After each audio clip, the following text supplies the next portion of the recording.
মিডিয়াতে আমরা যারা আছি তাদেরকে আরও সচেতন হবে হতে হবে যে কোথায় যাচ্ছি, কেন যাচ্ছি। আমি আজকে আমার জায়গা থেকে বলেছি যে কোনো কিছু বলার আগে সব কিছুর একটা প্রসিডিওর আছে, আইনের একটা প্রসিডিওর আছে। সো আইনের প্রসিডিওরের বাইরে যাওয়ার কোনো সুযোগ নাই। এবং যদি যে নির্দোষ সে যেন নির্দোষ থাকে এবং যে অপরাধী সে যেন অপরাধী যেন শাস্তি পায়, সেটা আমাদের এনশিওর করতে হবে। কিন্তু মিডিয়াতে আমরা যারা আছি তাদেরকে আরও সচেতন হতে হবে যে কোথায় যাচ্ছি, কেন যাচ্ছি, বাট কীভাবে কথা বলবো সেটাও আমাদেরকে বুঝতে হবে। But at the same time যারা দর্শক আছে, যারা সোশ্যাল মিডিয়া ইউজ করে, তারা একজনের কোনো একটা ভুল বা কোনো একটা ছোট মিস্টেককে ট্রল না করে যেটা মেইন জায়গায় ফোকাস, এই জায়গাটা হয়েছে যে নির্যাতন করা হয়েছে, সেই জায়গাটা ফোকাস রাখা উচিত।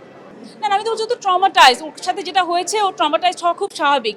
আর এখন স্পাইডারম্যানটা দেখি, লেটস এনজয়।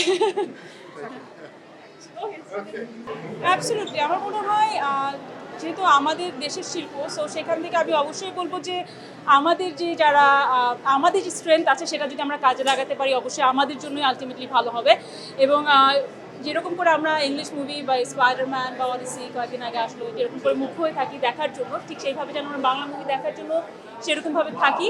এবং যারা বড় বড় যেগুলো গ্রুপগুলো আছে তারা যদি বিনিয়োগে আসে, এবং দেখেন এটা তো একটা বড় একটা বাজেটের ব্যাপার, সো বাজেট ছাড়া তো আর সম্ভব না।